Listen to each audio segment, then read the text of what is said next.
Out of literally everyone that has ever sent me that message, not a single person has ever returned. It's like a fairy tale where it's like you go into the dark cave with the dragon and there's nobody comes out. There's just a pile of bones. So nobody has ever returned from that journey that I send them on. I'm like, go forth and run a successful stream. Like, good luck. You're the only one to do it.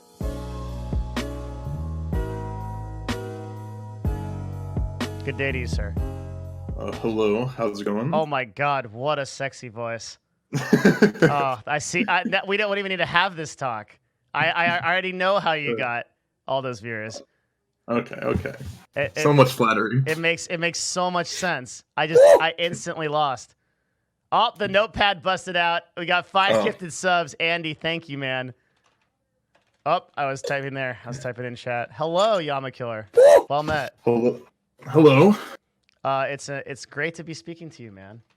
Yeah, I may be a little bit awkward because first time on big stream like yours. This is not a big stream. I'm a minor power. Yeah. Yeah, but no, you'll do great, man. So you have grown a stream from roughly like 10 viewers to like 100 in 3 months, right? Yeah. Do you know my history on like my theory on like most? So that's extremely hard to do. that's what I'm trying to say. Yeah. And you've mostly done this on Magic.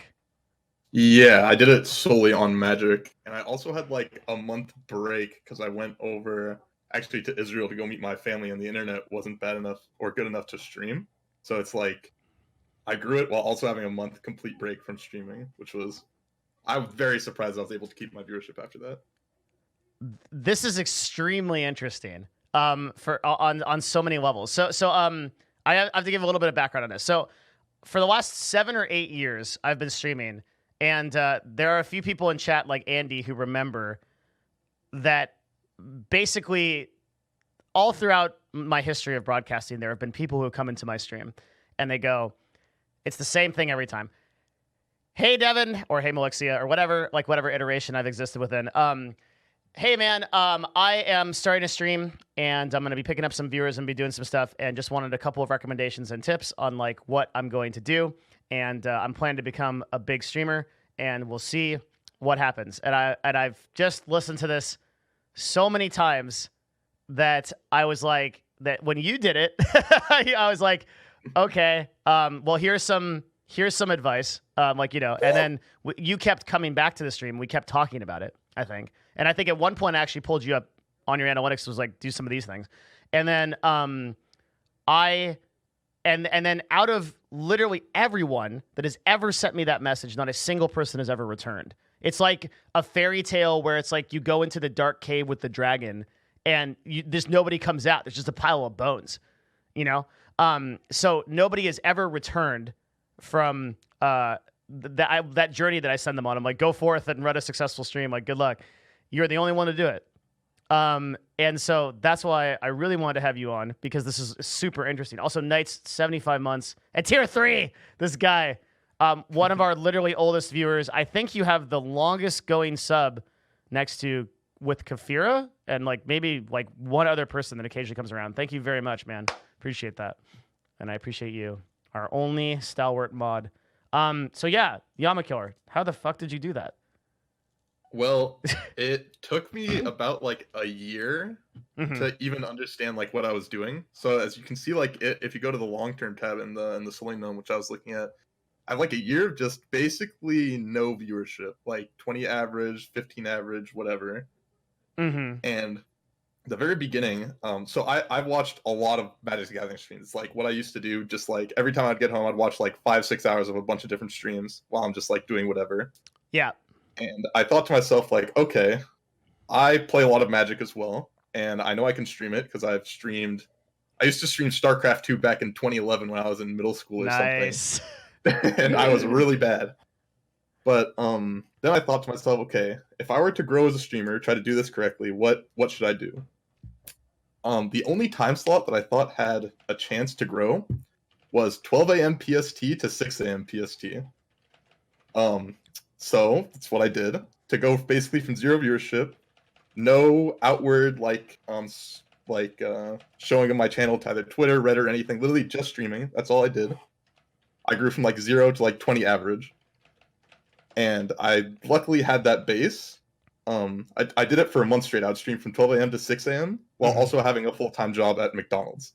Holy, and this is awesome. Yeah, it was really bad for me at least. Yeah. And then I got very inconsistent once I started going to school full time, like during the year. So you can see like 7 or 6 streams every month, but I'm like still somewhat there.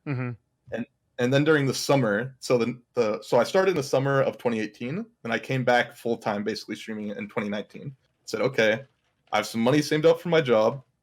I'd actually been investing in stocks and options for the whole year. Got myself a lot of money to save up. So I said, okay, I'm going to stream for 3 months here, just go full time, see if it works out. And if it doesn't, I'll probably just stop, because it's like kind of a waste of my time if I'm not getting anywhere with it. Like I'd rather just play by myself and do whatever. And then I looked at the time slots that were really good then, because so when I first started streaming, MTG Arena didn't like exist really. It was like in closed, like semi-closed beta. So there wasn't really anyone streaming that. So there's a different program called MTG Magic the Go. Gathering Online. Yeah. And that's what I used to stream. Okay. It doesn't have as broader of a viewer base because it doesn't look as good. Like MTG Arena looks like a video game, whereas Magic the Gathering Online looks more like someone kind of shittily took the tabletop version and threw it on a 2002 UI. Yeah, it literally looks like Oscar the Grouch's trash can. It's like I mean, I've played it like a lot. It's and it feels like it too. Like the whole thing is just clunky and just dance game. It's just it's brutal. But what it has on that program that Magic the Gathering Arena doesn't have is it has every single Magic format like that's available to play both in paper and online. So on That's Arena, true. Yep. I hope Arena will eventually have that. By the way, yes, yeah, because they have the historic mode. Yep. Yeah.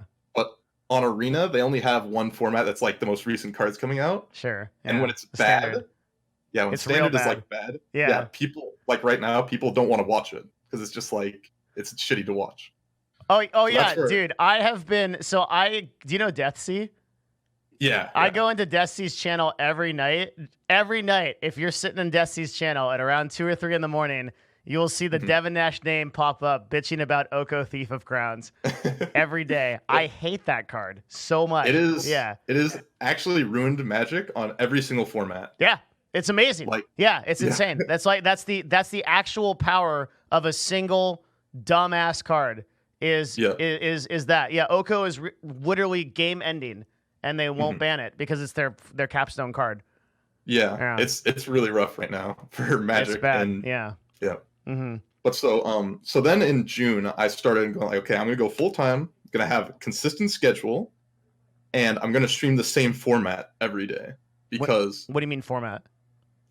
So there's like different formats. There's like standard, modern, legacy, and all these things. Like different ways to play the game. Essentially, it's like let's say in League of Legends, someone went and I guess League of Legends doesn't make much sense because I don't know much about it. But it's like let's say I jumped around from like different categories of games, kind of, and tried to make a stream off of that rather than just playing the same game. Because the Magic viewers, they really want to watch like a very specific thing every single time. Like if you're doing something else, you can lose like 50%, 75% of your viewership. Like just from even streaming a different format of like, even though it's the same game. Okay. That's insane. That's crazy. Yeah. So what I used to do is I'd just stream like every single type of variant of the game, and people didn't like that very much. So I streamed just a single type of variant, and then that was very popular among the community right now. What variant? It's called Modern. So it's I know Modern. I mean, I play, dude. I play a lot. Everything you say about Magic, I'll know. I play Magic every day. Yeah. It's hard to. Well, it's also I assume the chat doesn't understand it. Oh, very good. I don't even care about their feelings. It's just us talking here. No, okay, that's really nice of you to do. Yeah, that's cool. Yeah. So Modern is a mode that you can use basically any card to build a deck, and then you can play with. Yeah. Yeah. So that's very popular among the community because in Standard, certain cards are just not like you can't play them after like 2 years, Whereas in modern, Yeah. you can always play with the same cards like the whole time, unless there's a banning. And standard is also kind of busted because a lot of the time it's only the last like 3 sets and it's not necessarily balanced. Not to say that modern and commander are that balanced either, but they're better. Yeah. I mean, yeah. So. Usually modern kind of has a self-balancing thing that makes it like pretty reasonable. But so I also in the paper game, I have a lot of like big results. Like I've gotten second place at like a 2,000 plus person Grand Prix. I've played in like the Pro Tours a couple times. So people think of me like when I play in modern, they think of me kind of like an authority of someone who's very good at it. So they watch both for that as well as my stream also has kind of like a almost like a just chatting feeling where I'm playing the game the whole time, but I also like I'll talk about all sorts of topics like range from investing to politics to like some other things that you probably shouldn't talk about on this channel and just every sorts of things. Like there's essentially no topic that's off limit like when I'm streaming. Okay. And people but I very surprisingly even with like 100 plus people it's like very, very civil. Like I don't even have like any mods or anything. It's just somehow very civil, and nothing really goes overboard. Yeah, I actually think that's a big misconception. And it's interesting that you've kind of hit on there is that like, okay, like Twitch chat like needs to be like a degenerate fucking pile of dog shit. It really doesn't. I think it's the hard. Moon has a theory on this. I'm gonna attribute him to it at least. He's the first person I've heard talk about it. But I think like the chat is whatever sort of reflects the broadcaster. You ever meet somebody and they have like a dog and the dog kind of looks like them? Okay, like over time, the pet kind of looks like. Maybe this is a bad example. Like over time, the animal sort of looks like the person okay, like I think that's how it is. I think it's like if a broadcaster is like a super papega like dumbass, then like that's what their chat is going to reflect. And I think that like if the broadcaster is like and like the other thing too is like it's like if you're in a crowded room and everybody is like my chat is like, okay, you're in a crowded room and like people are dressed like pretty decently well and they're all like, the state of the economy is simply deplorable. Indeed. Yes. I don't expect that we're going to see a recession in 2020. I think it depends quite differently on the election. Indeed. Yes. Let's talk about some advanced marketing principles. And then like someone comes in a fucking like onesie and like it's like multicolored and they're like, hey guys, like right, like everyone's gonna be like dumbass, like what the fuck. And those people sort of like kick themselves out of the community. So like the way I'd equate that is like the guy in the onesie is from LSF and then like everybody else is like the core community, you know what I mean? So like I think like what ends up happening is like those people just don't survive because there's no oxygen for them. They don't like but like it's actually the same on the other end. If you have like if you're trying to have an intellectual discussion and you're in like Forsen stream, you can never do it because like it just gets starved out immediately. Yeah. So yeah, it's like it's very weird because like my chat literally ranges from like the most like papega whatever chat you could see ever, and then ranges all the way to the other side of just like seems like these people know what they're talking about in regards to potentially sophisticated topics, and it's very weird. Like it in like Magic chats, it's also very weird. It's like it really varies on the side of like usually people keep it civil, but sometimes it just goes really wild depending on the chats. Yeah, that makes sense. I mean, I think it just sort of depends on. Also, like I think Magic. To be fair, it takes a very high IQ to play Magic. So I think like somebody that's already bought in, like understands the concept of like interrupts and like fucking like playing cards on a curve and like advanced principles. Like if you're playing Magic enough that you're interested to watch a stream, I think you're already at some point like going to be able to like at least hold some level of conversation. Yeah. I would also say like I've like pulled my chat also a good chunk. It's usually like ranges from like college students that are almost graduating to like 30, 35-year-old people that have like actual like families and like have real jobs. And it's like I expect so like I will go into a conversation with someone that plays EVE Online at just a higher level of expectation than I will someone that plays Fortnite, and I won't be disappointed. You know, like if I just know that person is like thinking in terms of like light years, you know, like versus Yeah, What are all these that's subs? fair. Thank you very much, Bloop, dude, my man. Thank you. 2 subs in the last like 5 minutes. Thank you. Yeah. Yeah. But So I totally agree. yeah, so it's like also with like the growth of my stream, I saw it like a lot quicker than I expected. Like I had plans of going like, okay, I want to have like 40 to 50 subs by the end of this year. Like that was my like incremental growth. And like by now I already have like 70-ish subs, which is much further past my expectations. I like Sorry, I can you wanted repeat my how much was that? I have like 70 subs right now, I believe, unless it's, let me check real quick. And I wanted my like my goal was to have like 40 to 50 get like a paycheck from Twitch every month by the end of the year. That was Fantastic. like my goal. I don't And then even I know also if Twitch pays me. I have no idea. I never checked that. I have no idea. For me, it was I actually like, so I was going to school full time for around 3 years now, and then I had all funding from grants and some scholarships, and then they randomly this year they just like cut all of them Okay. for me, and they said like my mother's expected like contribution was $50,000. Sure. She doesn't even make that in a year. Yeah. So I'm actually like right now I'm taking a gap year off from school just to like get money and as well as see if like my grants and scholarships come back. And I decided like, okay, if I'm going to take a gap year, I guess I'll try the streaming thing out a bit more. And so far it's been a little bit successful, it seems. For sure. And so what do you think about your stream right now? I think so. I've also like worked on YouTube as well a bit. I wanted like, to talk about that a lot. Yeah. Yes. So I haven't worked it as much as I should. But what I've done is I like basically cut up tiny like bits of my stream. Like usually there's things on MTGO that's like called leagues. It's like you play 5 matches and then it's all over. Like 5 matches and then you enter a new league. It's 5 matches, enter a new league, and I clip them up into between the leagues. So it's like hour and a half VODs that aren't very edited down. Yes. And I thought they wouldn't be very popular, but I was like, okay, I'm just gonna start with this, see how it goes. And within like basically a month and a half since I started doing it, I've grown to like 600 subs, like still getting hundreds plus views on all my videos. I'm just like, I guess this is what people like on YouTube out of Magic content. All right. I can't anymore. We're gonna quadruple your views in like the next 1 minute, okay? Make thumbnails. Here's how you do it yourself when you can't, okay? Use a program called Adobe Spark. I believe it's free. Chat can correct me. If it's not free, it's very close to free. You like with Adobe Spark, you can make literally the most like it takes like 2 seconds to make like a decent thumbnail. I'm going to show you the ones that I made with absolutely no knowledge of how to do this, okay? Like I'm literally the furthest person from a graphics designer that you can ever see. I don't make my own thumbnails. That's on my channel. That's Presser that does that, or Paintbrush Hero.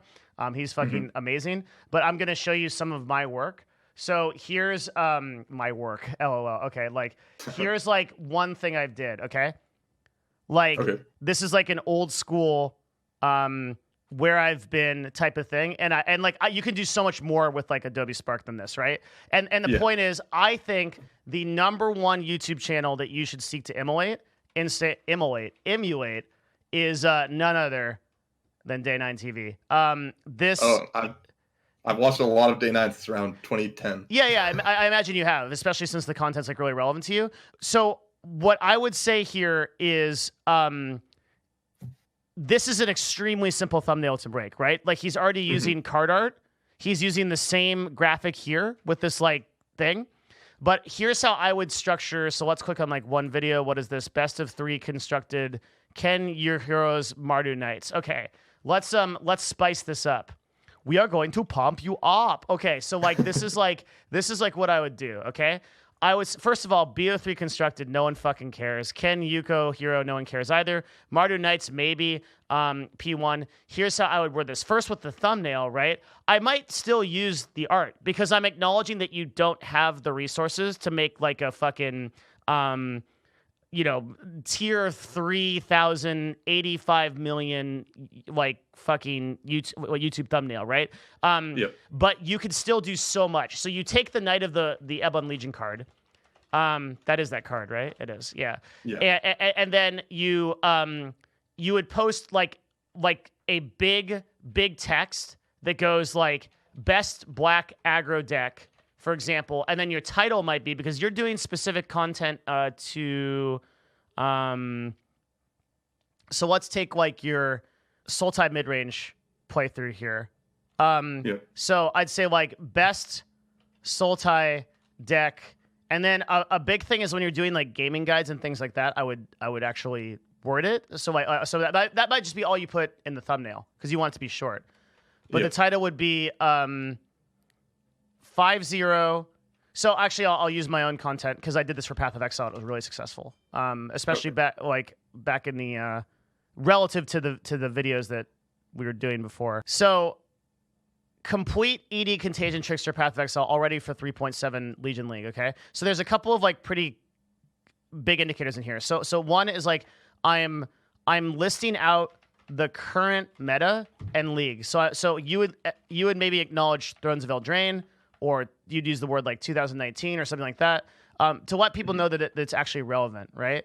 Then secondly, because you have 5-0, that's actually the most powerful hook you have here. Like 5-0 is really good. So you could view this a different way. 5-0, 100% win rate, Sultai deck, crushes, and then like crushes, what's your format? Pioneer would be crushes Pioneer, right? 100% win rate Sultai deck, and then I would say like guide, right? Or full guide. And now here's the trick, right? Structure your content so that it actually is a guide. So that while you're talking about it and you clip this part of your YouTube video, you actually take the time to explain a little bit about the deck. Okay? You will go from 500 views on this video to I would say pretty clearly 5 to 7K. If you and the thumbnail will take you, I would say 10 to 15 minutes to do. And I can already tell you're a conscientious individual and you will do it. So try this style with the next YouTube video you do. And I also know that you've watched enough of my content to know that I actually put more weight on doing YouTube for early discovery than I do on Twitch. So you should be focusing more on this. I've actually had like a good chunk of people coming from YouTube like come to my chat really quick and go like, "Oh, I saw your YouTube videos," and they give me like a sub, and they're just like, "Oh, like the YouTube. Here's the Twitch Prime," and then they just like leave, and I never see them again. I'm just like, "Oh, okay." That's literally going to they're probably lurking, but that's literally going to be your number one source of discovery. Yeah, because like the Twitch now here's an interesting thing: the Twitch MTGA category I've talked about as being one of the few. So there are a couple categories on Twitch. I actually don't talk about this much anymore, but I used to talk about it all the time.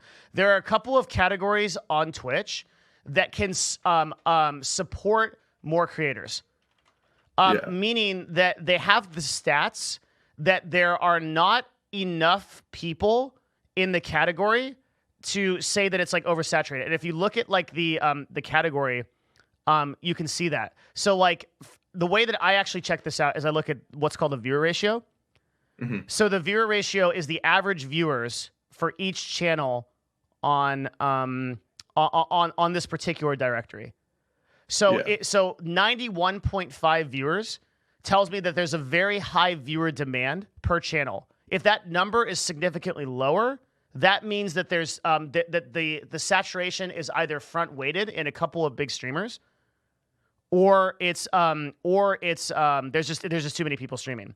So you can also look at the number of broadcasters in proportion to the number of average viewers or max viewers as well. And you can look at that ratio. And if you see that the number of average broadcasters seems low compared to the number of viewers, respective to other categories, you can actually figure out that this is a good place to stream. And Magic the Gathering is one of the very few categories that I think is actually able to grow new influencers. I would say another category like that is probably Smash. There's like room for a few Smash influencers for Smash Ultimate. And then there's like a couple of other categories like that. So you actually chose a category that was really smart, and I think we've talked about that before. Yeah. Because I definitely heard your chat on talking about like Magic the Gathering being growing, and it did I did look like a lot more as like, okay, when are the big streamers streaming? and can I like I knew some of them through actually just like tabletop magic because I'd played with them. So what I did is I would go into their channels. Actually, this is how I grew from like my initial growth at the Oh, beginning of okay. the summer. Mm-hmm. I went into their channels, started talking them up for about like 15 days to a month, Mm-hmm. get active in their channel and going like, "Oh, I'm going off to go stream. Like, see you later." And they go like they host me. So I would get a bunch of different hosts from some of these big players that I had known in real life, basically, because I'd seen them like traveling. Yeah. And then I'd become big in their community, and then I would like be able to kind of leech their viewers in a way. But like it wasn't during their streams; it would be after their streams. They're like, okay, I'll ship them to you, and then it would be kind of like a continuation of their streams over, they come to me, my streams over, they go to someone else, and then it goes like that through the timeline. This is very smart. Most people will say that you're kind of like a little bit BM to do this. Being that I've like talked. I have like no like conscience when it comes to like marketing, so I completely support you in this endeavor. But like I think here's the thing. He's not like he's not going into people's chats because there is that guy. I ban these guys, right? First of all, there's two types of people that do this, I think, the wrong way. One person comes in and they're like, and they've got their fucking badge on, especially if they're a partner. They're like, "Hey, buddy, what's going on? Just saying hi. I discovered you." And then they post like 4 of their fucking emotes, and I'm like, dude, like, I know why. We know what this is. Like, this is like that drives me fucking crazy. And then the second person is the person that just they're an affiliate and they never ever stop talking about being an affiliate. They're like,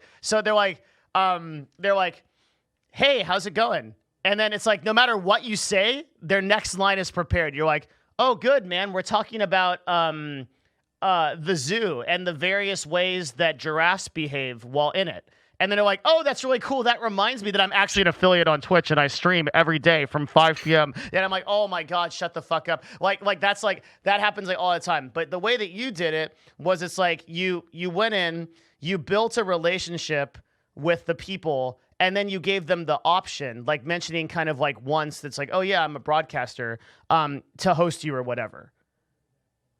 Yeah. Mm-hmm. So like it's also also happen to like these streams, so I'm like actually just watching them because I like them as well. And then I realized I was like, okay, build this relationship. I even tried to like a while ago. It ended up failing utterly, but I was just like a couple streamers that I saw their timelines really lined up where it's like one of us streams at this time, next one essentially gets on at this time, so on and so forth. We should just like funnel our viewers through each other. That ended up, I tried to get people to combine to do that. That failed utterly. So then I kind of just like built the relationships and went like, okay, we happen to share some of the same viewers because I recognize the same chats. We've played a lot both in real life and online. So it's like, let's build this relationship, help each other out. Yeah. So I actually have a good friend, a guy named Cobalt Streak. And he grew his entire Binding of Isaac channel based on this principle. So, like, what he would do is he would go into every Binding of Isaac stream, and he would just sit there and chat. And he would chat. He would never mention his stream. He would never mention his Twitch. But he would just sit there, and people would eventually like check him out. And that actually grew his audience. And then he became like a really good Binding of Isaac player. And he became the #1 in the Binding of Isaac category for, actually, he still is to this day. Oh yeah. Yeah. So like. Yeah. I think that's an extremely effective method for so I think you've sort of like tapped on a really interesting subject, which is like, how do I actually grow my stream? So, oh man, this is so good. I love it when I start thinking. Like there's a huge difference between growing a stream from 0 to 10 viewers, from 10 to 50, from 50 to 100, from 100 to 500. And this is the same thing with growing a business, right? Where if I'm growing a business with like, I'll tell you like right now, my work in Nerd Fusion, where we have about 10 staff members, is completely different in terms of like everything I do day to day than my work at CLG when I had 100 people, right? When I had 100 people, I didn't even know what some of my teams were doing because I had 5 direct reports and they would tell me what their direct reports were doing. When I have 10 people, one of the things that I'm going to do when I go offline today is I'm actually going to like go do a Facebook campaign. Like I'm going to like put my hands in the mud and I'm going to go do pay-per-click, like as a CMO, because I actually know people that will do that. I don't have a digital marketer, right? So like that's an example of like how much different it is. And I think it's really similar. I've actually never made this analogy before, but I think it's very similar when you're a broadcaster. When you're trying to grow from 0 to 10 viewers, you need to put your hands in the mud and get into the weeds. And like one of the ways you can do that is to go into chats and like, because every single viewer increases your broadcast size by like 100%. Yeah. And there's a concept that Gary Vaynerchuk, I think, who's a really prominent marketer, he sort of like pioneered. It's called 1 is greater than 0. Do you know what it is? I don't know that specifically, but I do know who Gary Vaynerchuk is. So 1 is greater than 0 is like, if somebody invites me out right now for a podcast to 50 viewers, right? So a good example would be like, there's a podcast, the last podcast that I took that I think was like that was, there was a Rainbow Six podcast called, I think it's called Breach or something. And it was really good. It was like, I really enjoyed being there with the guys, and, Hot Breach is what it was. It wasn't till like that many viewers, I went and I took it, because even if I get to 50 more people, right? That's 50 more people than I had before. And so like once you're like XQC size or something like that, it might be like hard to think like that, where it's like, okay, like but the truth is like you should always think on that 1 is greater than 0 concept. Because you never know who those 50 people are going to be. One of those people might be like a YouTuber that then like a good example of this is, when I did the Tfue video for YouTube, it actually spawned a collab with a guy who put me in his video, a guy named the Fortnite guy. And the video got like 500K views, and like a ton of people were at least impressed upon my brand as a result of that. So like you never know. It's like, what if the 50 people in that podcast are actually all marketing directors, and they're all people that can take you to the next level? You need to, this is another reason why I respond, even though it takes an enormous amount of time, I respond to every single person that sends me a message. Yeah. Like with something like, thank you. Like, I really appreciate it. Like I respond to every single person. And it's because, I really do believe in this concept of like, have you ever, so there's a book you can read if do you read books? Are you that kind of guy? I should. I'm such an incredibly slow reader, and like probably have like not actual ADD, but like I get distracted easily, so it's like hard for me to actually read books. You do like audio books or whatever, like at all? No, it's like basically once a year I'll read a book, and then I I'll would go like I want to read, but I don't. I would look into a book called Thank You Economy. Well, I think if most people read Thank You Economy, it's going to be like the book that grows small content creators. I think it's an extremely important book to read for like what you're doing. Okay. Yeah, but like if you don't get to it, then like tactically, just changing your YouTube the way we described it will change your life. Yep. Completely. I'm still like, yeah. I'm thinking right now, like, I've grown much more than I expected to. Sure. Yeah. And in the time that I have, so I'm like, I need to figure out what exactly goals and what like metrics I'm trying to like go through next, and what's like a reasonable timeline for it. Because like I was expecting this, like I thought if I was lucky, I'll get this by the end of the year. Yeah. And I'm already there. So I'm not exactly sure where to move. Like right now, I'm still just working. I've been streaming every day since like September 22nd, essentially. I know one of the things I could do to grow is just stream longer.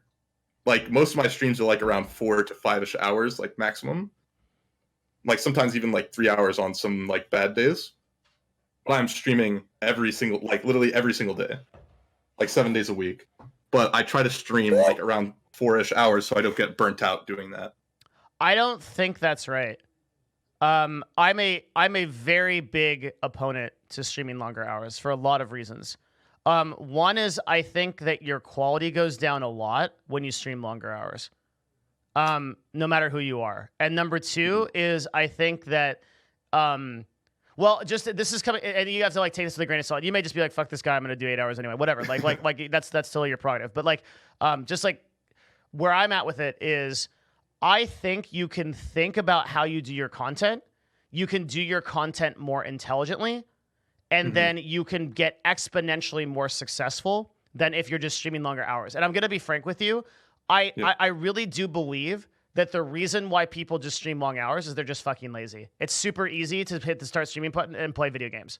But like what's hard is like, this is why I'm like a very big fan of like Hot Chubby, right? Or like people that do this. It's like Hot Chubby comes to a show with an idea of what that show is going to be. When I come to a show, I know what I'm going to talk about, and I prep my show. So you don't need to do that for your whole stream. But if you know going into your stream that today you're going to be talking about Sultai mid-range and why it's good for at least an hour, the quality of your broadcast is going to go up a lot. The work you're going to do for your broadcast is going to go up a lot too. But if you want success, you have to be an anomaly. You have to do something different than other people are doing. Okay. Yeah, it's just very interesting. There's like one of the reasons I was streaming every day was I realized there was a time slot that I actually don't think is effective anymore as much as it used to be. There's a time slot between some of the biggest streamers that were streaming the category. It was like 11 a.m. to around 4 p.m. PST. Okay. Thought to myself, okay, there's a gap here between like the biggest streamer basically on the category is like 5 p.m. to 12 a.m. So it's like I can stream basically either in this little category 11 a.m. to 4 p.m. But I don't really get like, I can't really do an 8-hour stream because I saw after around 3 to 4 p.m., my viewership would essentially half once the bigger streamer got on. Okay. So I was cutting myself down to that, but it's like, I want to put in like 30, 40 hours a week. So it's just, I kind of have to do it every day. So the best time to stream on Twitch objectively is 6 a.m. PST to 12 p.m. PST, period. Yeah. You have a couple of unique considerations because of your category. So, Deathsea streams nights. And he's one of the largest Magic streamers. 5 p.m. to or 3 p.m. to 7 p.m. is usually day 9, and he's the largest Magic streamer at that time. Yeah. I would never stream 12 p.m. to 7 p.m. during that time slot. I think that is suicide. I would stream either at and you're talking to a guy that actually built his stream on the 10 p.m. to 4 a.m. time slot. Like that was actually when I used to play League of Legends, that's where I actually built my broadcast from. So I think there's actually strength in that, but it's a little bit unique because of Deathsea. That said, the whole thinking about this is a little bit iffy because you are thinking about competing on Twitch instead of pulling your viewers from other places. Because and I'm telling you, if you are going to compete 1-to-1, punch for punch on Twitch, you're going to lose. You're not going to make it. Like Twitch doesn't have the discoverability, the algorithm, or the wherewithal to support a broadcaster up to the numbers that you want. Every single broadcaster that's on the platform in Magic built it somewhere else, right? Day 9 built it through years of making content, over 7,000 videos created. StarCraft, right? Deathsea built it through YouTube, built it through his pro career, built it through Hearthstone, right? So Ben, we can go down the list of everybody in the Magic category, right? Has a podcast, has limited resources, right? We can go down it. So the theme here is you need to pay way more attention to what these guys are actually doing outside of streaming, because streaming is their side hustle compared to where they're actually gathering their viewers from. Okay. Yeah. Makes sense. I've been doing like a little bit of just specific for YouTube content, and I've found it like it's much more like in depth because every weekend there's like big tournaments online to play. And I usually go like, okay, here's what I'm going to play in these tournaments. These are why I decided to do this. And in the beginning, the videos were getting like significantly less viewership than just like hour and a half VODs, basically me just playing. Yeah. And then I was doing it for a while, like for about a month now. And then the viewership on those videos actually like increased over a bit after I was posting them to Twitter. I was posting them to certain Facebook groups and going like, okay, like if you're wondering what to play this weekend, this is what it is. It's kind of hard to find because it's like 30 videos of just like gameplay and like one video that's like 10 minutes of me talking. But I think if you just look at even your own content, look at this video. Okay, so they're basically posted around the same time. Will this deck get Treasure Cruise banned in Pioneer? Versus is Jeskai Ascendancy still best friends with Emery? One did 5 times better than the other. Yeah. Because you typed in all caps, banned in Pioneer. Will this deck get banned in Pioneer? Is really interesting to people that play Magic. It's still very specific to people that play Magic, right? Mm-hmm. But here's another video. So we say Modern and Vintage Challenge 11 to 2019, right? Again, another uninteresting title. Go over here. Sultai is the best deck in Pioneer, exclamation mark. Literally 3 times the views. You see a trend here, right? Yeah. What's happening is you need to think a lot about your narrative. Do you understand what I mean by narrative? Yeah. Yeah. It's like the way you tell your story. Were you online to hear my story about the Courage video? I don't think I was online. I ended up watching around half of the video actually before I started the talk. Yeah, so last night I was up till 3 a.m. thinking about this title, okay? And the title of the video that I was going to go with was why Courage leaving Twitch will change reveals the future of streaming. Okay? And that was the title I was going to go with. And then one of my friends who is a really astute YouTuber, Gaming Curios, came in and said, dude, make it why Courage leaving Twitch will change everything. And I actually thought that this was going to be too vague for people to attach to. Because the theme of the video is about why I suspect YouTube will dominate in the next 2 to 5 years. And it's a good video to that end. So the first title reveals the future of streaming, basically tells that story. The second title tells a less like, I would say, specific story. It's much more vague. But as a result, the growth rate for the video was 934% more in the first 2 hours than any other video we've ever created. So what it shows you, the lesson here, right, is that it's 2 things. One,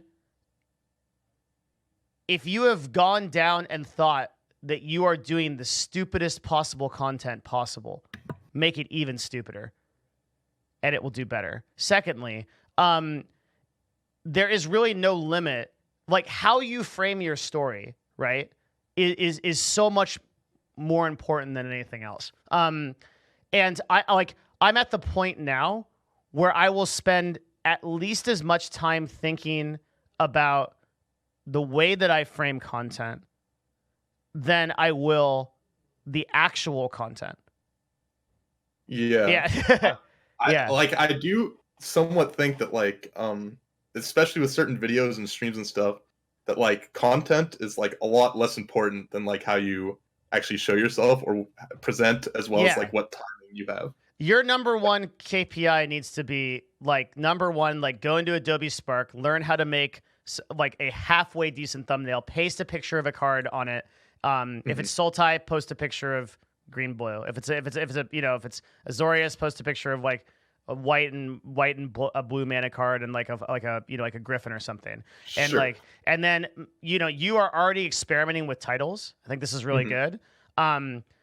You could have said Sultai is the best deck in Pioneer, and I would say the most useful thing that we went over was when I said, like, 100% win rate Sultai deck crushes Pioneer full guide. Literally write this YouTube title, do a halfway decent shit thumbnail, and see what happens.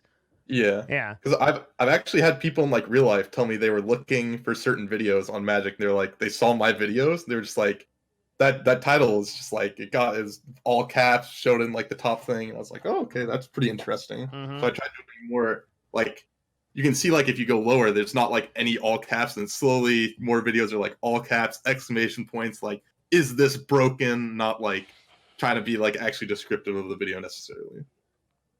Yep. Just, I, like, thought for a long time to myself, I was just like, oh, I don't want to play the game of just, like, trying to get clicks, trying to do this and, like, no, trying to here's get how you have to look stuff. at it, okay? I will literally provide you so much value that it is literally to your benefit that I trick you to click on my video. All right, like if I trick you to click on my video, you will get so much out of it that it's to your benefit. I will literally waterboard you in a video game to watch my video because you will get so much benefit out of it. That's how you need to think about your content. Yeah. I came over the hump and went like, okay, I should be doing this so that like more people can actually see my content, because just like doing like the regular plain Jane YouTube titles with no thumbnails is going to be just like really slow growing, hard to find type of content. Whereas just, you know, the clickbait is much better. It's also like the other way I do this is like it's the same mental gymnastics I use to sell people products. It's like you will pay me $50 for this personal development product because it will not be worth it to you if I give it to you for free. And I'll tell you, dude, like the number one problem that I think I run into when I coach young entrepreneurs is they just don't think, they're just not willing to like actually put themselves out there. So you know what the number one problem is for entrepreneurs that are like bookkeepers or they're doing some kind of single service for someone? They undercharge. They're like, you know, my time is worth like $25 an hour, when their time is easily worth 50 to 100 for people that are doing way better work for like way worse work, excuse me, and they're charging like 4 or 5 times more. So like you can go to like a bookkeeping firm and you can pay, you know, $100 an hour for bookkeeping. And then there's like a college student that's doing it, but really knows what they're doing. And they charge $25 an hour because they think they're just not good enough. They don't believe in themselves. But the truth is they could triple their prices and they would be fine. In fact, they would get more clients because people would see their work as premium, and then they would be able to. So do you know what happened when I increased my consulting rates? My consulting rate used to be $100 an hour. And then I said, you know what? Fuck it. I'm going to go to $500 an hour. Not because I thought I was good enough. I actually still didn't. But because I didn't want to do it. And I got more clients. I got way more clients. I like because like in a crazy way, like people look at it and they say, fuck, like that's something that it's like a premium. I want to pay for that. I literally have people in my email like down. I can't do all the consulting that I want to do. Yeah. I know how you previously talked on one of your streams about like Patreon for streamers and YouTubers. And on Twitter, there's a lot of like hugely in-depth guides for certain decks made by Magic players, completely free. And then I see there are people that have these Patreons that are like giving significantly worse content, but have people paying a lot more for it. Yeah. And I was just most people are doing a really shitty job at everything. Yeah. It's insane. I'm like, I still kind of deal with this dilemma of just, I've heard people go like, oh, if you made a Patreon for this, or like paid money for this guide for this deck, I would pay for it. Yeah. I have a dilemma of just like, I know people are doing a much better job than I could even do, or the amount of time I'd put in for completely free. So why should I do this paid thing when I know people are willing to do it for free? But you don't get to decide what the market does. Like that's the thing. It's like you're treating the market like it's like your thing, but it's not. It's its own thing. Like if people are going to pay for something that's like, then like it's up to you to like capitalize on that. Like as far as I'm concerned, like dude, I basically just waltzed into the Twitch analytics space. I waltzed in to like the marketing space of like there was nobody covering marketing content on Twitch of like why do people do what they do, and like how does the gaming industry work? Like why does it actually work? What's going on? Like how do the back end systems work? I literally just walked in here and I was like and people were like, oh, what do I do, Devin? And I'm like, I don't know, make YouTube videos or some shit. And now I'm like fucking this. Like what the fuck happened? I'm not even good at this, right? Like but like I'm better than anyone else because I just tried to focus on it. You can do the same thing for like building decks, like whatever. Like you like there's you I think you take somebody and you go, okay, I want to do that even better. And the very act of thinking about that like puts you ahead of the game. Okay. It's just, I kind of had the moral dilemma of thinking, I know that if someone's doing this for free, should I like make So here's how I get around moral dilemmas. Okay. Every product and service I offer has a 100% money back guarantee. Don't like it, I'll give you all your money back. No questions asked. Just send me an email or whatever. Every single thing that I ever do in my life has that. No matter what a company that I'm associated with, no matter what. Like at CLG, every single product that we had a 100% money back guarantee. I don't think anybody ever. I think somebody did at one time email us for it. But so here's the deal. I'm not gonna try to do I could go through like a really big convincing argument as to why you shouldn't have that moral system. It's a pain in my ass and I don't want to do it. So I'll tell you like right now, That's fair. I'll tell you right now, offer 100% money back guarantee, make it actually like apparent, put it right there and be like, hey, if my product didn't actually provide you value, if the deck list didn't actually provide you value, you feel like you didn't get something out of it, send me an email, literally no questions asked. I will pay you back right away. And then actually do it. Stand by your shit, That's fair. dude. If your shit's good, stand by it. And by the way, people won't abuse it because guess what? Somebody could get your deck list and they could literally just send you back, hey, I don't like it. But what you actually, and then they'll get your deck list and your money, right? But what you'll find out is that people actually aren't dicks. And that most people that feel like they got value for something will actually just pay you for it. Yeah, that's fair. Yeah. So like that was a big thing for me with like ebooks because I actually thought that I was selling like legit shit products, dude. Like I was selling like fucking like Garbo level like 30-page info products, but I still had my 100% money back guarantee, and the highest return rate I had was on like a total dog shit product, and it was 4%. Okay. And like I thought I was stealing from people with that product. It was so bad.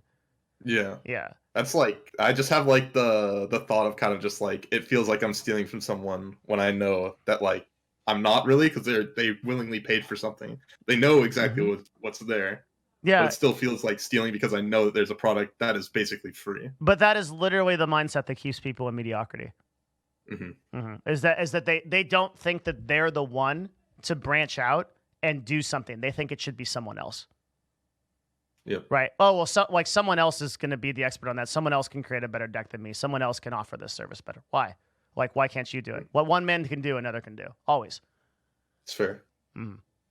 It's just the fact that, like, if I can even make a comparable product, then should I be giving it for free like the other person is? Which I probably shouldn't, like, if I'm actually putting time and effort into it and people are willing to pay for it, right? Yeah, I don't think so. Like, I think that there's something to be said about free content. I think that free content, like, dude, I offer all my best shit for free. I'm not holding anything back on this channel, right? I'm, like, telling you, like, exactly, like, what to do, right? Like, I don't know, if you put a value to, like, what I told you on your YouTube videos, if you actually do what I said, you will get 5 to 10K views per video, like forever, right? If you actually go do it. If you go back to this VOD and go, okay, I'm going to do that to the thumbnails, I'm going to do that to the titles, and then I'm going to do it.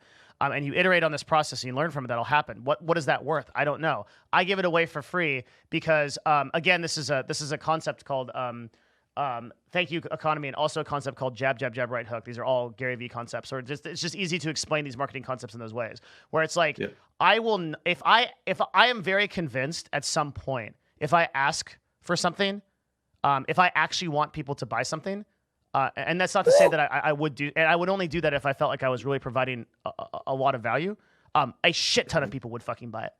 If I want to come out with like a green tea that I really believe in, that I really like, and I talk about green tea and I drink it every day, a shit ton of people will buy it. If I want to come out with like a guide about like how to go from 0 to hero and build it, and I want to charge for that, I will 100% get a fucking shit ton. If I come out right now with like a guide that's like, here's a course right now on everything I've learned, 700 personal development books from the ground up. If you are from the age of 18 to 30 and you want to build your life into something that you want to imagine this to be, here's how you fucking do it. And I would offer it 100% money gap guarantee. And also I'd offer a second thing. I would say anyone that can't afford this course, send me a personal email with why, and I'll send it to you for free if you promise to do it. I'll have those two caveats, and now a shitload of people will buy it. I promise you, right? And that's because I've built equity, right? Because I'm giving away my best stuff all the time. Now, I think that there's something to be said about that free content, but also like what the thing that people pay for, right, is like a personalized experience. So there's like you can do a bunch of videos and tell people why like these various different types of black decks operate like specific in this meta. But if you wanted to do, and that might be free content, right? But if you wanted to do a specific guide on how to get from 0 to mythic in arena, right? That's a value prop that you can charge for, because that's like something that like a person can actually use to succeed at a higher level. Does that make sense? Yeah, it makes sense what you're saying about the like you are giving out the free content like with your streaming and your YouTube. I literally sit here every day and give the best knowledge I have. I'm fucking spending hours researching this shit. I talk to the top people in the industry on this shit, and I literally post the fucking shit for free on YouTube, and I will continue to do that, right? I could fucking, like, dude, the stuff with Alec Kanajaya, I could literally go to that dude, the Harvard psychiatrist that we talked to, literally go to that dude and be like, hey, man, let's build a course together. We'll charge for this shit. I could easily do that shit, right? Yeah. But I don't. Fucking post the whole fucking thing on YouTube for free. Yeah. So the idea of all this free content, but then also saying if you want something more in depth or something that I put time into, like past the free content, then you should pay for that. That makes sense as a focused course, like a justifiable reason. Yeah, a focused course, like a focus. So like if I'm gonna build out 10 videos or maybe 15 to 20 videos even, several articles and like homework, like you will write homework. So I'll tell you like this, like, and like I don't talk much about like products I'm going to do like later. I'll tell you one thing I'm going to do like in the future. I am going to make a course that is going to be, I would say probably 20 to 25 videos, and it's going to be at each video has an article attached that I write. It's going to be, if you are starting from absolutely nothing, how do you get yourself into the mindset to be successful at something you're passionate about? It's going to be finding that passion. It's going to be locating that passion, then utilizing it. And every single thing will have homework that you actually have to input. You have to actually put in that you are going to write.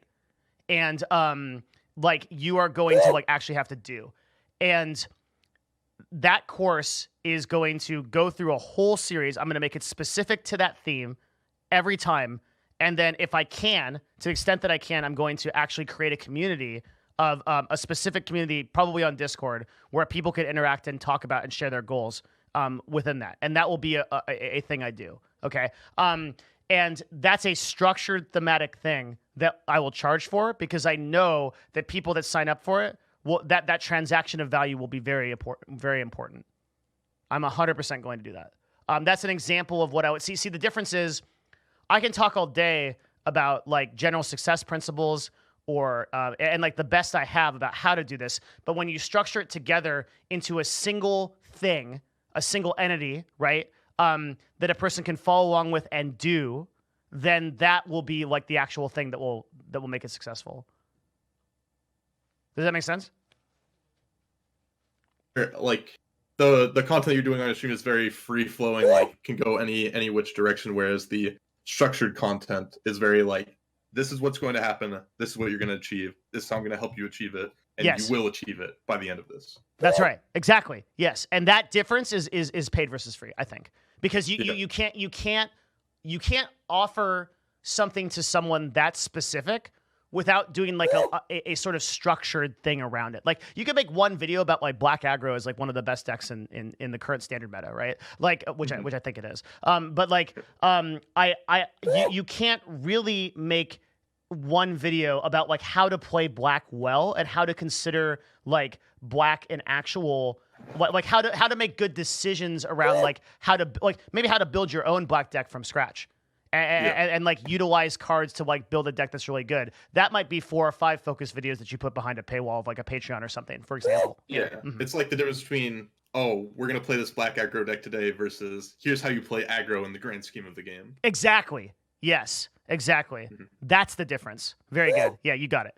That's 100% right. That knowledge is like really important, being able to actually understand why I'm going to if I am going to move forward with like a special paid content like a Patreon or something like that, why the reasons to do it and like what actually to structure it as.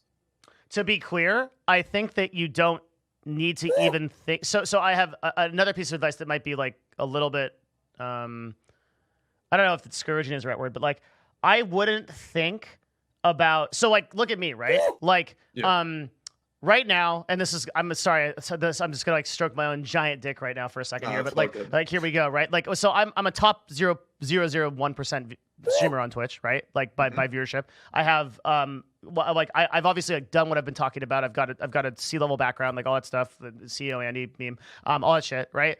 Am I qualified right now to make a course and charge for it? 8 hours later. I would assume so. I think so, right? Like if anyone's gonna do it, I think I could. So why haven't I, right? Because I think that the longer that you can go offering free, valuable content that is the best you have, the better. Because as soon as you introduce a transaction, the game changes a little bit. It's not necessarily bad, but it changes a little bit.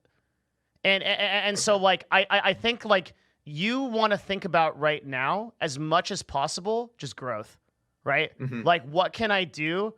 And here's something that I gave advice to Zizarin about, right? And I'll give the same advice to you because I think that Path of Exile and Magic in a lot of ways are kind of like similar categories.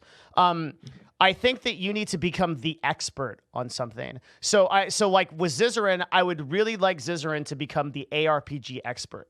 So when Lost Ark comes out, Diablo 4 comes out, he is the guy that people watch, right? Like when World of Warcraft new expansion comes out, who are you going to watch? It's like Asmongold. Exactly.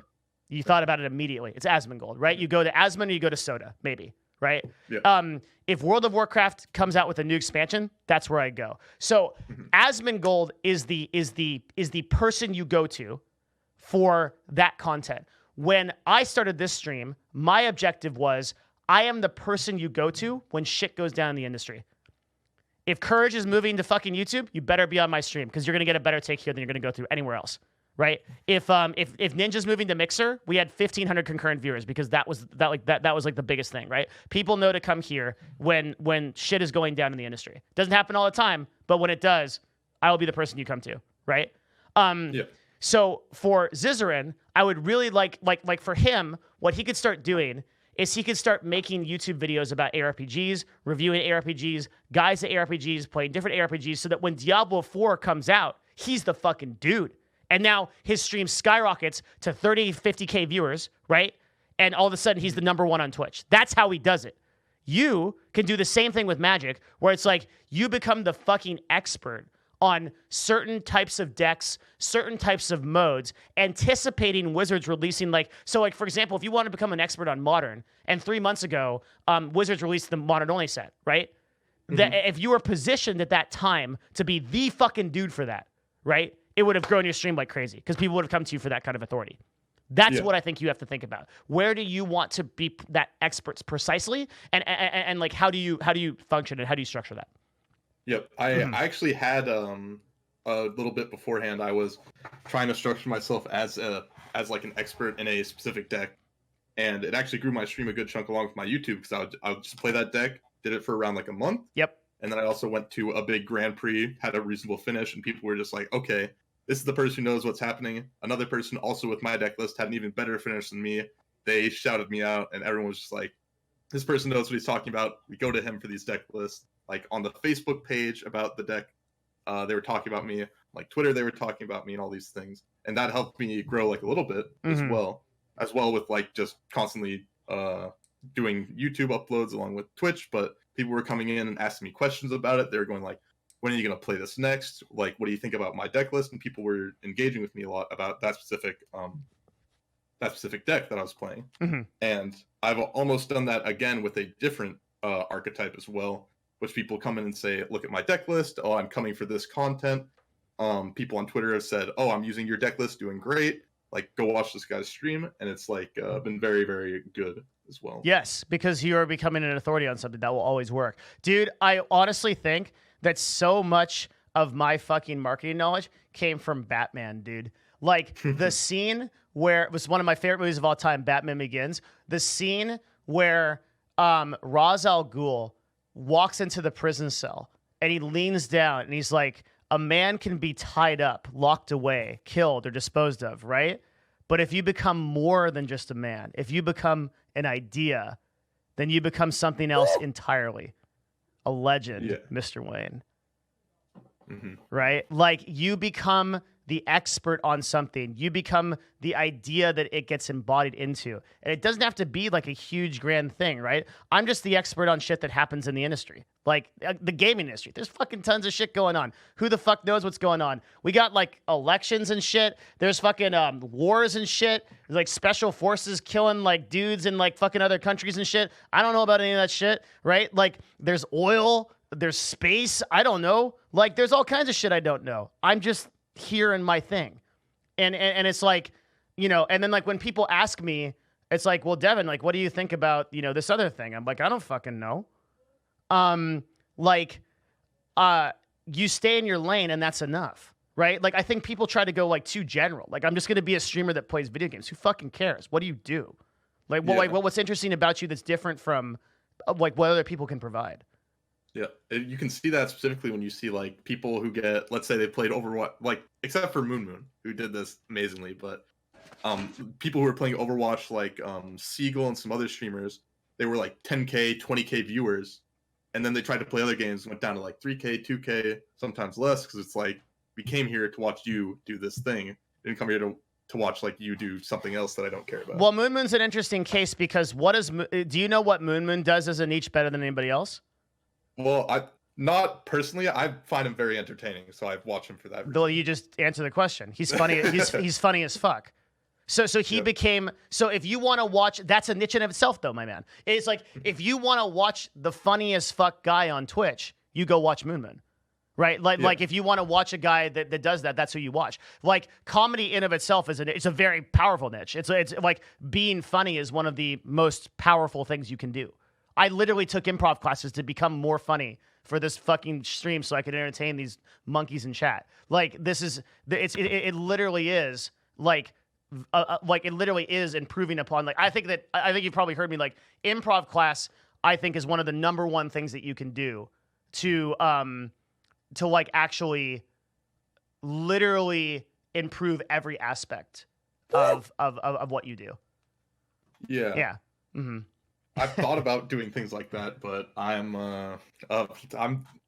not as lazy as most Twitch streamers, but I'd say I'm a fairly lazy person still, and struggle to do things like, okay, let's do this thing every single day. I'm surprised I can even do that with Twitch streaming. Like, I've barely started doing Twitch streaming every day, and I started going to the gym finally again this month. Good. Yeah. Things like that. Devin should just marry Moon at this point. I wish I could. Yeah, he wouldn't have me. I'm not bald enough. Not mauled enough. Yeah, it's good. Yeah, I mean, like, dude, like, there's a whole like other like personal struggle like kind of side to it. And that's whatever. Like, I mean, like that there's obviously like I have some like I probably have some like input into that too. But like there's like tactically though, the thing I'll say is like here's the most encouraging thing I can say about that. Okay. I think if you, there's a really cool quote, really inspiring quote, the quote that I think about probably every day, is if you want to be an anomaly, you have to act like one. And a Twitch streamer, a person that makes money playing video games is objectively an anomaly. That is not a normal thing. A normal thing is you go out, work at a job, come home, and then you go out and do that again, right? It's extremely difficult to be an anomaly in something. And it reminds me of a story that I used to be in a college class. It was a corporate finance class. And there was a dude that had run the entire sales division for Black & Decker, which is a massive company that does like they sell tools and shit, like industrial shit. And I went to I don't really talk about my like education, but like I went to like this like really shitty liberal arts college that like didn't like really matter. And and this guy's a hardcore motherfucker, right? Like I never got over a C in his class. And it was really hard. Like he just didn't fuck around, didn't allow laptops in his class. It's just a real hardcore pipe hitting motherfucker. And he was sitting there one day, like at the beginning of class, he's like, you know what? I wonder when you guys are all going to turn it on. And like, I was like, what does he mean? And he's like, I just think about every single day right now while you're sitting in this class. He's like, it's about like what, 1 p.m. on like a Tuesday. He said there's people in Harvard, there's people in Yale, there's people at UCLA, Berkeley, that are sitting here right now, and every one of those people is going to be competing for whatever you want to do. And they're all growing up right now. They're all learning like you, and a lot of them are studying harder. The thing that is going to separate you from them is how hard you choose to work on your craft versus how much you choose to go party and do whatever else. And if you want to be someone exceptional, you are going to have to do what they don't do. And I think about that every day. Sure. That makes sense. Like in the sense of like, if everyone else is trying to get to the same goal, what's going to set you apart? What work are you doing towards getting towards that goal that will allow you to achieve it over someone else, especially when you're directly competing with them in a space that's like Twitch, right? You have to really, I understand that this is like a pretty heavy idea, right? Like, but it's like, if you're really setting yourself out to be a broadcaster at full time, right? You need to really think about that concept, because there are 3 million broadcasters that want what you want right now, every month on this platform. Yep. Mm-hmm. So yeah, like it does make sense in the sense that like how am I going to set myself apart? Literally 3 million other people. Like, what am I going to do? How could I possibly do that? Even let's say I'm starting my YouTube, but there's still hundreds of thousands of people doing that. How am I going to set my YouTube channel apart? How am I going to connect everything together? How am I going to market myself? How and that's like a lot of like overwhelming shit. Like that, like I'm saying, like what you need to do is act. Like you need to go in, like install Adobe Spark, make a thumbnail, and then make your video, and that'll be the one thing that you did, and then do another thing and another thing. Like I've had such a fucking uphill battle with exercise that like I feel like this. You were mentioning that you like went to the gym and you started going to the gym a little bit more. I like the way that I finally started to think about it was like, what the fuck am I gonna do today to actually do something that is physically invigorating, right? And you can think about it the same way in your Twitch stream. Like, what am I gonna do today that moves my brand forward? And if you answer that question and you do that today and tomorrow and every day, you'll be successful, I think. Okay. Yeah. Mm-hmm. It's a hard thing to think about every day. Hard thing to implement. Oh, dude, it's contrary to our nature, but it's exactly why it's like important for it to, why it's important to think like that, because nobody else does, really. Yeah. Yeah. Yeah. Cool, man. Are there any questions you have for me or anything like you want to talk about specifically? Not exactly. I guess like there were some people I saw in chat talking about like how would you literally grow from zero to like starting to be successful. And there were some of the things I thought about how I always think about like because I have some people in my chat go like that are streamers, but they're like 5 viewer, 10 viewer people, and I think how would I start from zero again? Okay, so quick, tactically, I think we covered it. Okay, so 0 to 10, go into other people's streams and talk, and then don't be obnoxious. And like, if this opportunity comes up and maybe the broadcaster asks about you or whatever, like, hey, yeah, I'm like trying to start a stream and then I'm kind of messing around. Okay. Yeah, that's like 0 to 10. Okay, and then like 10 to 50 is like stream in a relevant game category with a high viewer ratio that we talked about earlier in the talk, and that pulls you up and gets you a couple of people from Twitch while simultaneously making YouTube videos that are oriented towards like either guide content or direct content that you want to create in your specific niche that you've identified. And then like from there, like 50 to 100, like 100 to 500, like 50 to 100, that's the same thing. And then 100 to like 100 plus is like beyond the scope of like what we're talking about now. But the answer is like YouTube and social media. Yeah. Yeah. That all makes sense. Yeah. So that's tactically how I do it. Yeah. Yeah. It happened so like at the beginning of the conversation that, I actually almost forgot that we went over it. Yeah, no problem. No, I made sure we did because I thought there's a huge theme of this talk. Yeah. Yeah. Well, good, man. I think was this a good talk? What do you think? Yeah, I mean, it felt good. Like nearly all the parts I felt good about and comfortable. Thought it was going to be a lot more like possibly awkward or me being nervous, but I got into it pretty well. You did great. I am so glad that you are the only one to have survived the gauntlet, man. Like, it is really impressive what you're doing. You have a lot of really smart principles in the way that you've thought about this stuff, and I'm excited to see what you do with it. Thank you. Yeah, man. Very much.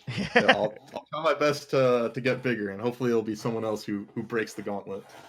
Yeah, man. Of course. I think you'll. I think you've got nowhere to go but up as long as you start. I mean, do the YouTube, and I'm really excited to see you come back. That's actually your homework. I want to see you do like 3 videos with good thumbnails along the titles. Go back through the VOD and like look at what we talked about on the YouTube, and like do 3 videos or so with like a good title. And you already have some. Like honestly, like Sultai is the best deck in Pioneer is a good ass title. But like, do the one that we said, which was the or something like this. It doesn't have to be Sultai, but like, where the fuck is my notepads? I have so many. 100% win rate Sultai deck crushes Pioneer full guide, right? Do an hour guide content on that, or like not even like 30 minutes, whatever you want to do. Put a good thumbnail on that bitch and see what happens, and come back.